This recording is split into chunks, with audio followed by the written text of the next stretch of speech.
You are listening to Hold Fast, a podcast where we have biblical truths for daily battles. My name is Kenny. I am the host of the podcast. I can't believe that we are coming up near the end of 2025.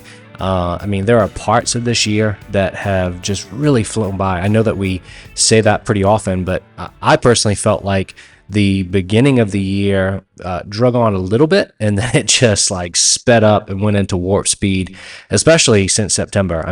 I don't know how we got from September to December. It's kind of like I was preaching a sermon yesterday or 2 days ago on Sunday, and I was talking about how sometimes you drive home from work and you don't even remember the drive. That's how I feel like it's been since September. Personally, I don't know if you feel that way or not. But I am looking forward to the Christmas season and all of that entails. And I want to talk about something that's not necessarily directly related to the Christmas season, although getting together with people and building relationships certainly is a big part of Christmas. I want to talk about community. Specifically, how do we find community at church? This is something that so many people want or say that we want at the very least. Matter of fact, probably the number one or one of the top reasons that I receive as a pastor, that the reason that people have given me for why they've left a church that I've been at, and not just here at MissionWay, but even at previous churches, one of the number one reasons is they just don't feel connected or there's a lack of community in the church. And right off the bat, before I get into challenging us and calling us to how we can be a part of creating more community in our church, let me acknowledge that there are, unfortunately, churches out there who are unwelcoming, almost country club-like. I have heard stories, and I've personally even experienced churches where you walk in and it's almost like you don't exist. And I don't believe it's always intentional. I don't even think that, some of those churches would probably be mortified if you said that that's how you felt when you walked in. It's not always intentional, but it is a reality sometimes. And there are, unfortunately, worse than that, situations where people have been deeply sinned against and hurt by churches. It's not just a lack of community, but they have been really deeply hurt because of the sin of people in that church. And those are sad situations. Church hurt can be a very real thing. Sometimes we blame church hurt for something that was our own fault, but oftentimes it is real and it does happen. And that could be its own podcast episode. But for the topic at hand today, I want to acknowledge that I get that there are situations like that. For today, I want to talk about not those extreme extenuating circumstances, but you may be at a church right now, you may be at MissionWay Church right now, and you feel disconnected. You don't feel like you have strong relationships with the people at your church. How do we fix that? What do we do about that? I've talked about this topic many times and in various ways, even on this podcast. And I have two main questions that I'm going to ask in this podcast episode that I want you to ask yourself to begin getting you on a path to deeper fellowship and community at your church. I think if you were to honestly ask these two questions of yourself, honestly answer them, and then honestly say, what do I do about that? I believe it will put you on a good track to having deeper fellowship and community at your church, wherever that may be. But before I get to those two questions, I want to say some things that I know I've said before. Some of them you've probably heard me say many, many times, but I think sometimes hearing something over and over again is what we need for it to begin to stick. And some of these are things that I've just personally noticed at MissionWay that I think if we were to improve these things, we would have a better shot at having deeper community in certain situations. Something I say very, very often is I think that you should make a commitment at your church to show up early and stay late. This is not a guarantee. So I'm not saying this is like the silver bullet. This will solve all your problems. You'll automatically have deeper relationships. But so often people come in at like the second or third song in a service and they leave before the service is even over.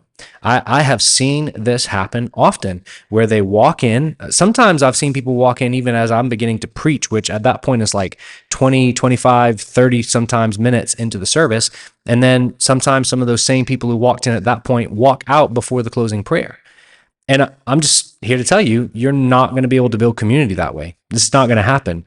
You, at a base level, at a very base level, you should commit to showing up early and staying late. That's not what this whole episode is about, but that's something that I do harp on because I do think it's a simple thing that is important for us to consider doing. You should sit next to people that you don't know. Invite them to go to lunch with you after church. Especially if you're in a smaller church, you likely have people that you've seen around. You even said hello or good morning to very often. You might even know their names, but that's the extent of it. And you have an opportunity to maybe sit next to them or just say, hey, why don't we do lunch after the service? We'd love to get to know you a little bit more. Small, simple things that can go a long way. A bigger thing that you can do, and I'll talk a little bit more about this later in the episode, but find or start a discipleship group or a small group or a life group, whatever your church calls them. Go to your pastor, go to leadership and say, help me find a group that I can be a part of. And if there's not a group because of your schedule that you can currently be a part of, maybe they can talk with you and help you figure out how to start one. I think that's a great place to find some deeper community. When people ask you on Sunday, here's another thing. When people ask you on Sunday morning, how are you doing? If you can, tell them. Like, not just, I'm doing pretty well, I'm just busy, you know, how things go. Life's moving fast, but I'm enjoying it. I mean, we give these answers that are not necessarily lies. They're just not deep. They're surface level. And I think that we can actually begin to build deeper community if when people ask us how we're doing, we actually share that. And if somebody does share with you how they're really doing and they share a particular struggle they have, offer to pray with them right there and then in that moment. Or just say, hey, I'd love to help encourage you or support you in that. Would you be willing to grab lunch or dinner or coffee or something this week? Can we talk some more? I would love to walk with you in that. Make it a priority to be around the people of your church beyond just Sunday morning, whether it's formal events that your church hosts, like here at MissionWay, we have something called the Family Table that we try to do once a month. It is designed to be a fellowship event. You should make that a priority. You should be a part of that if you want to see deeper fellowship. Sometimes we can't. I get that. I'm not saying like this is some hard and fast rule. I'm just saying the norm should be that you find ways to engage with your church outside of the Sunday morning service.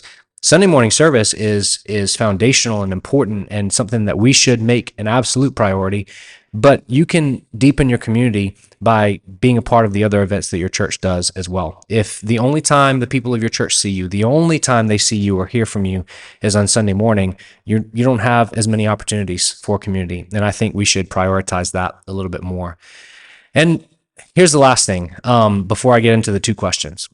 We've got to understand that community, fellowship, very often doesn't just happen organically. Sometimes it does. Sometimes you just randomly meet somebody, it clicks, you really hit it off and you build a lifelong friendship. Like we built a friendship, my wife and I, with a couple that we met on our honeymoon cruise, right? Just happened to meet them and became lifelong friends. And I think that can happen.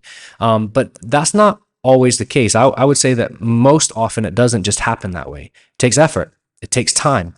It takes a willingness to push through the awkwardness. It takes a heart that's going to be ready to forgive when people disappoint you, because they will. Everybody will. I'll disappoint you at some point. You're going to disappoint me at some point. If we are in a friendship, relationship for any amount of time, it's going to happen. We've got to be willing to push through these things. We got to be intentional and understand that it takes effort and time and willingness and intentionality to build these things.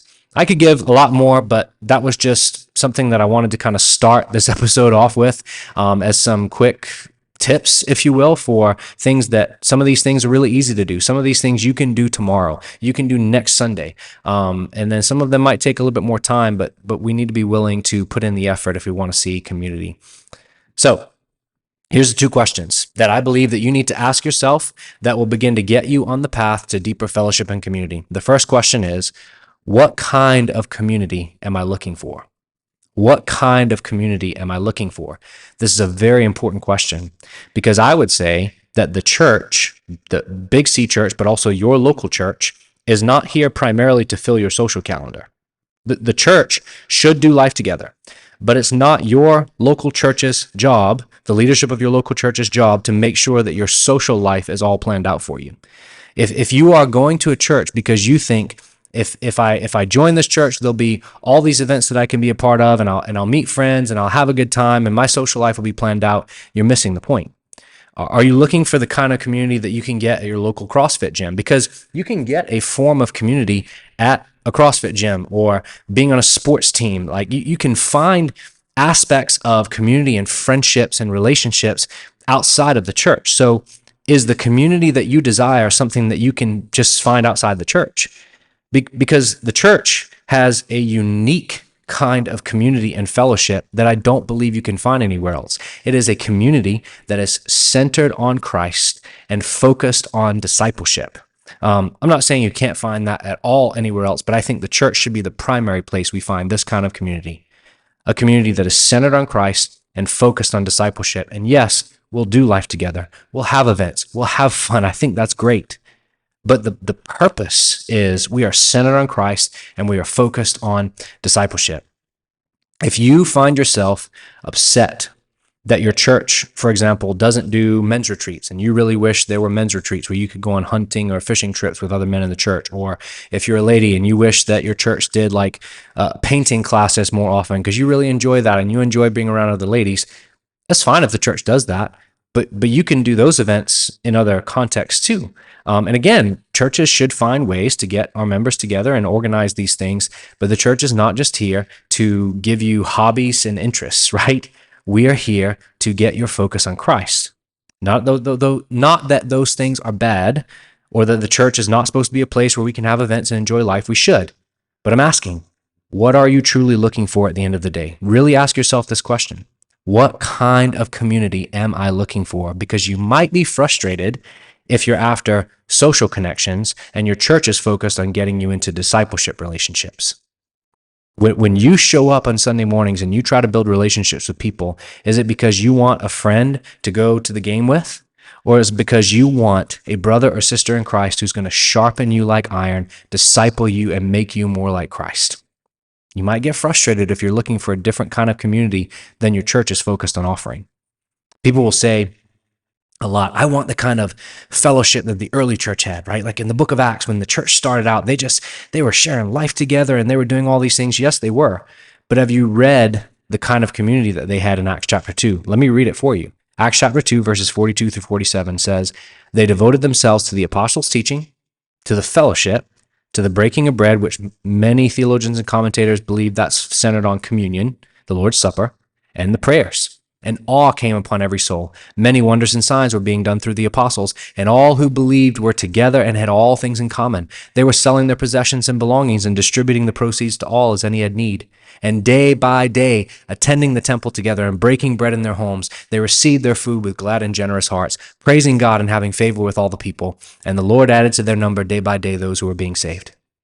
They were focused on discipleship. They were focused on studying God's word, hearing the apostles' teaching, sharing communion in the Lord's Supper together, praying together, worshiping together. Day by day, they were doing these things. They didn't just show up to a Sunday service. They were gathering in their homes and having worship services in their homes, right? They were doing these things daily, and they were evangelizing because the Lord was adding to their number day by day. They were leaving this gathering and going out and telling other people about Christ and bringing them into the fellowship. Is that what you're looking for? Is that the kind of community that you want? Or is your life too consumed with so many other things that you couldn't even conceive, you couldn't even imagine doing half of that, what Acts 2 describes? You're like, I can't imagine day by day doing these things. Like I have a hard enough time getting to church on Sunday morning. Maybe your life's too busy. And this is not about a guilt trip. This is about making sure you are clear on what you're even looking for when you say that you want community. When you want community, what kind of community is it that you desire? That's the first question. The second question is this. What are you doing to cultivate that community at your church? So you get to the point where you say, yep, I'm focused on biblical discipleship, that kind of Christ-centered community. Okay, what are you doing to cultivate that at your church? Because a lot of people, not everybody, a lot of people sit back in their seats with their arms folded and they say to their church leadership, you cultivate community. And the church leadership should do that. I have a responsibility to cultivate true biblical fellowship and discipleship at the church. But I need the members of my church to participate in that. So many believers are armchair quarterbacks and Monday morning coaches. We focus so much on what our church is doing or not doing, and we mistakenly think that if our church just had better programs or more programs, then I'd be more connected. When in reality, we're not even taking advantage of the current programs offered. You might be sitting back, and again, this is not about a guilt trip. This is about really personally assessing your own life and the way you are involved at your church. You might sit in the seat on Sunday morning. You show up on Sunday mornings, but you're not involved in serving in any capacity at your church. You don't have a single true discipleship relationship at your church. And you're not taking any initiative in this, but you're wondering why you feel disconnected. It's because you're not taking the initiative. It's not, at that point, it's not on your church and the leadership of your church. It's on you to take the step. I've challenged MissionWay Church specifically to find 3 types of people in your life: a Paul, who's going to disciple you; a Timothy, who's somebody that you can disciple; and a Barnabas, who is a trusted, faithful friend who comes alongside and sharpens you like iron sharpens iron. And some people have asked me, well, how do I find a Paul, Timothy, or Barnabas? And the answer to that question is honestly simple, but it's one that we don't like, because the answer to the question, how do I find a Paul, Timothy, or Barnabas, is that you have to start making an effort to build relationships with people. You have to go beyond just how you doing on Sunday mornings. You have to go beyond coming to church twice a month and not being involved in any other capacity at the church. You have to invite people out for coffee and lunch. You have to be in each other's homes together. You have to text each other prayer requests throughout the week. Sit together at church and discuss the sermon together afterwards. Call them during the week and see how you can pray for them, and on and on and on the list goes. Now, I understand that takes a lot of effort, but it is simple. It's not complicated, but it does take effort and intentionality. So what are you doing to cultivate this at your church?